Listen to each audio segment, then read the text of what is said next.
Hello everyone, this is Dawn of Spirit, and I wanted to do another unboxing because I don't know, I just kind of went crazy for my birthday and got some tarot decks.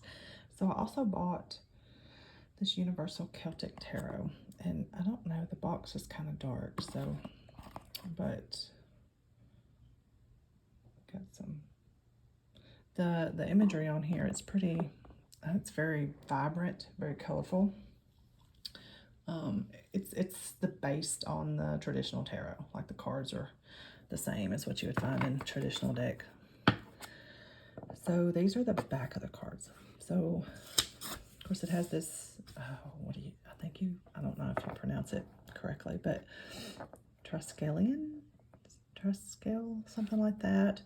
Because it's got the 3 swirls, which is, you know, a pretty common Celtic ruin symbol. Kind of represents the, you know, the celestial, the physical, and the spiritual worlds. So kind of connects, or how everything's connected, kind of flows together there. So it's a good symbol. Of course, it's a green. They're pretty good cardstock rather. So we'll look at them. So again, the colors are pretty vibrant here. And there's traditional, like the Major Arcana. You have the Fool to start off with. Of course, he's just a happy-go-lucky kind of fellow there. Has that little bit of that optimistic naivete. And then here's your Magician. He's one of them that's on the box, and it's, you know, the colors are vibrant, but then some of them are kind of dark. So there's some hit, like here's a, you know, like, I don't know, is that a big deer or something back there? So some of the imagery, I feel like you have to kind of look at it pretty detailed to see everything. And the High Priestess, she's the other on the other side of the box. She just really looks like a, you know, badass. And a lot of the symbolism with her as well. The Empress.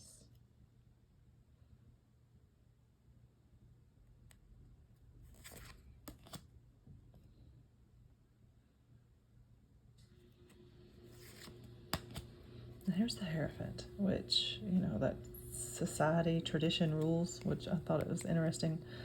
Like you got one of the, like, I don't know, this is supposed to be like a druid, spiritual leader, monk, I don't know what they called him. And he's like waiting, patiently holding. So I could see those societal rules, kind of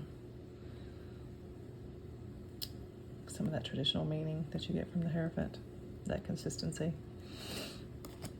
And then here's the Lovers, which I thought, you know, there's 3 people on this card, which is kind of, you know, usually you're used to just 2 figures.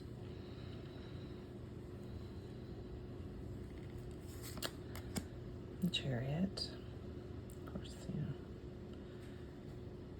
still pretty traditional. And there's all these little Celtic ruin symbols on the cards, which I've always been very interested in Celtic traditions, and, you know, some of my favorite cards are based on those, but I honestly don't know a lot of what they mean.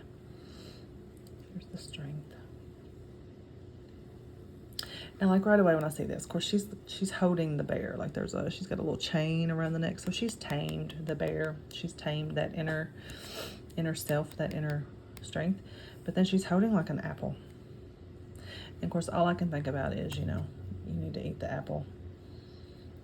That you know, apple a day keeps the doctor away, kind of thing.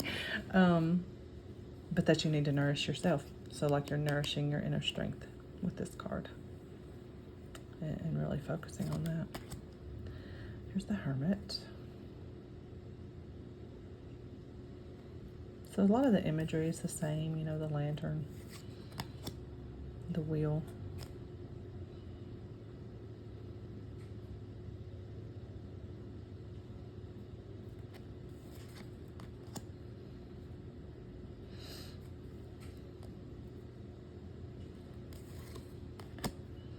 This is a very light card. like the trees, kind of a fall with, you know, like the seasons change. But then he's very green, like the new. And then, I mean, I see that as an acorn in his chest, like where the light is. It's kind of an acorn shape to me, which, you know, it's how the trees start. So there's a lot of symbolism there for that new, that metamorphosis that happens. And then here's your death card, which is a different symbolism, I guess.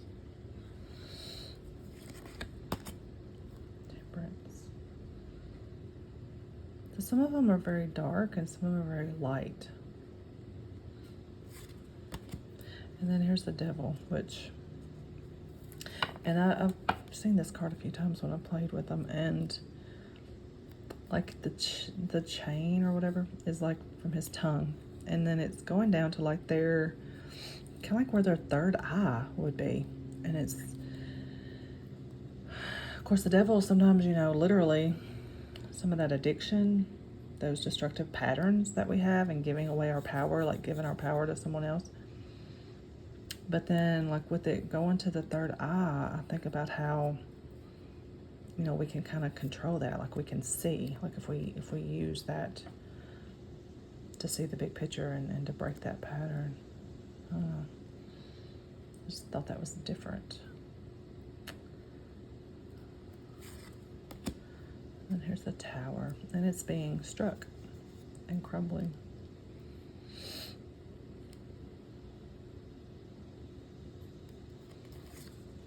You have a star.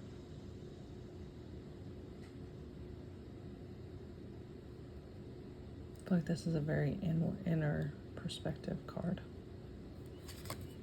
And here's your moon, which kind of a nurturing figure.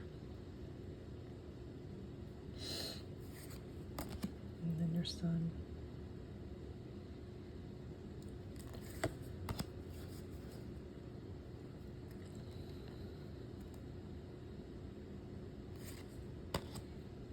The world.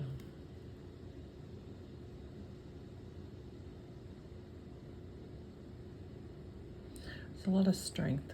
The animals that are in this card, it's a lot of strength. Okay, so then of course the symbols are, I mean not the symbols, the cups and the, oh my gosh, the suits are the same. So you have your cups or your water.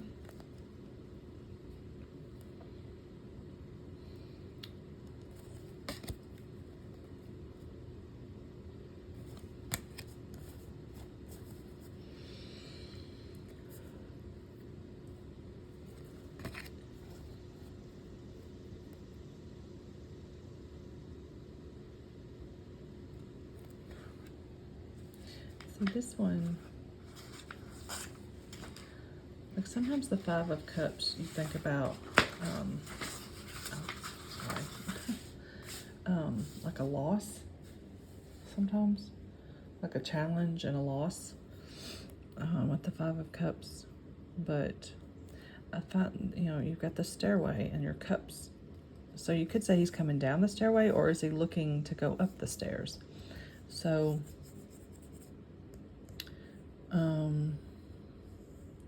when you think on sometimes that negativity and like drowning in your own little self-pity, like a pity party kind of card, this one's very hopeful to me.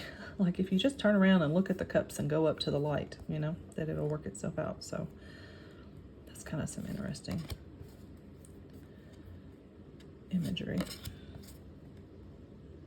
And then here's the Seven of Cups with the dragon, which is all about like dreams and fantasies and choices. The Eight.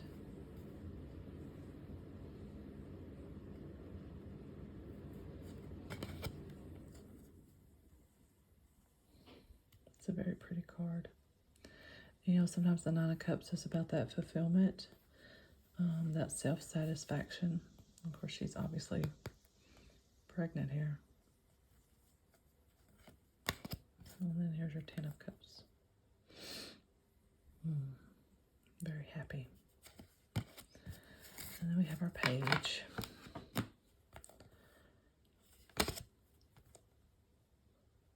Night.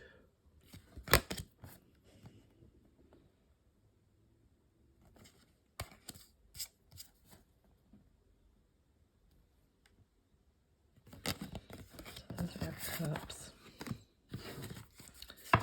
And then we have the pentacles.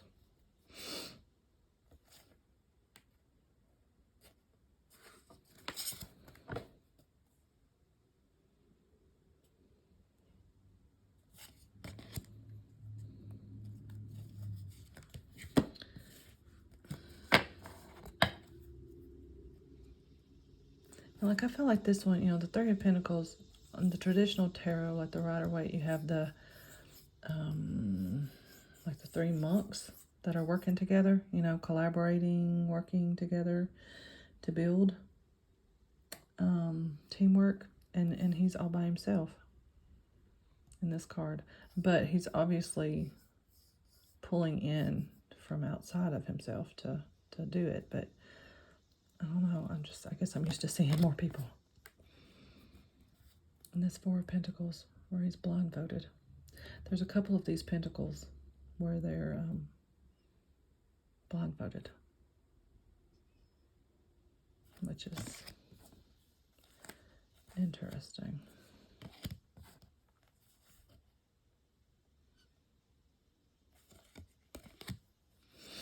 And here's the Seven of Pentacles, which is all about that patience and waiting, like, you know, you're waiting for your investment, you know, waiting on the reward from what you gave, waiting to bear fruit, which I guess is why they're kind of on the bushes. But I thought, you know, there's a little innocent little child here.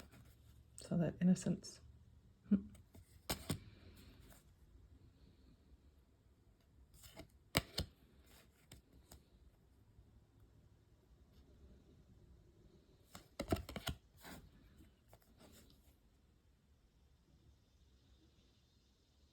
There's just some interesting imagery. Very mystical images.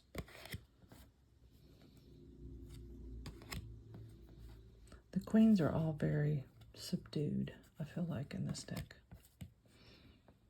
The feminine, and then the masculine's very, like, robust and, you know, masculine, I guess.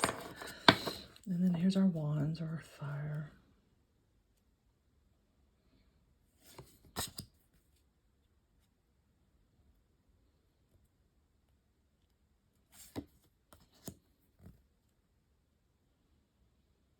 And like the Three of Wands, so that's usually like that foresight, that unity, reap the rewards. I'm like, like he's going on the path, and here's this deer that's like all lit up with all this mystical energy, and you got all your ruins everywhere. You got some little, oh my gosh, you know, those things to protect you. And then you got your dogs. So it's different.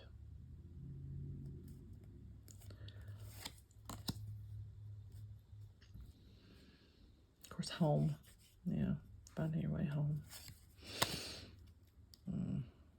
It's when you're competition, learning from struggles, and fighting your demons and your dragons. And of course, he's been successful. Come home to all the cheering here.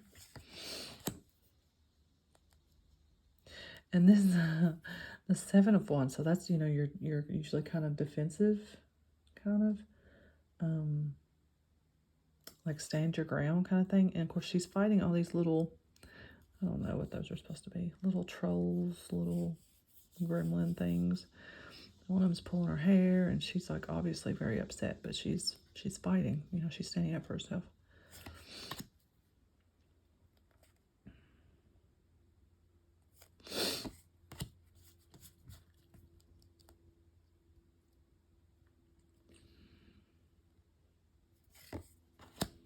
Here he is, he's blindfolded again. I knew there was somebody that was blindfolded. Of course, this is when, like, you could feel the Ten of Wands. Like, you feel like you're burdened with all your responsibilities, and like you're exhausted, and you feel like you're oppressed, kind of. That you need to lighten your load. And it's like, okay, so, but he's blindfolded. So is it just that you're not looking at the big picture, that you're kind of bringing it on yourself? I'm kind of wondering what that imagery, kind of a different opinion there.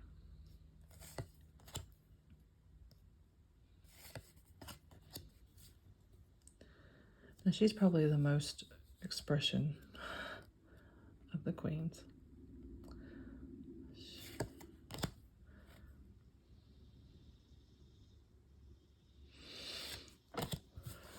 So there we have our swords.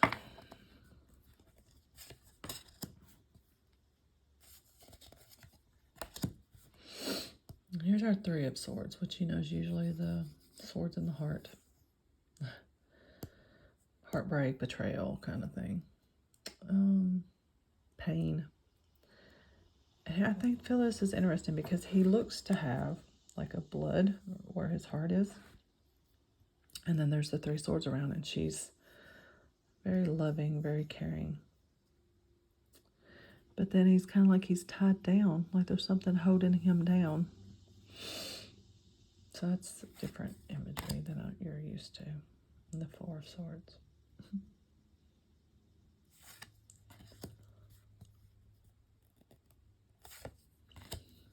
There's Six, where you're leaving, carrying forward.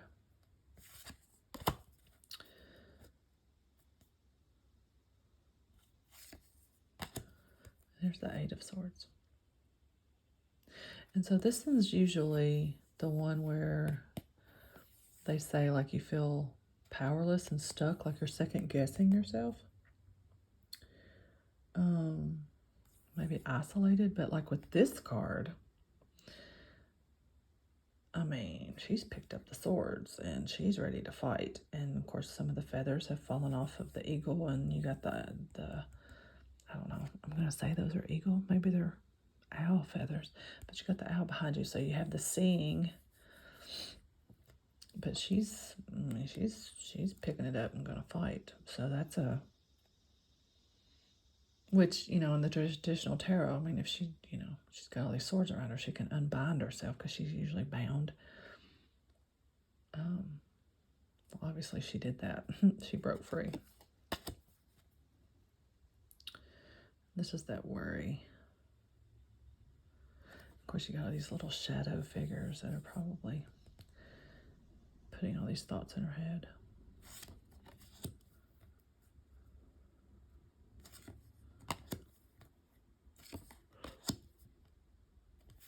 There's our Queen of Swords. See, this is different too.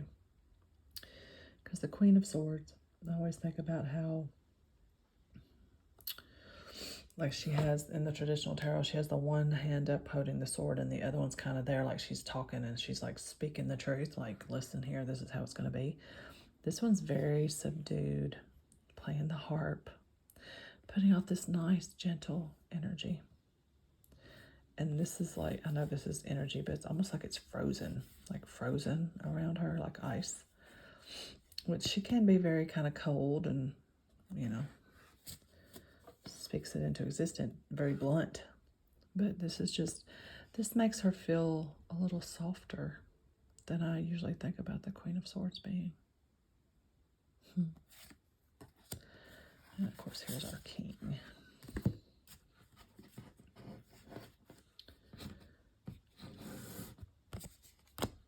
So they're very, very interesting, very vibrant, colorful, lots and lots of detail to take in.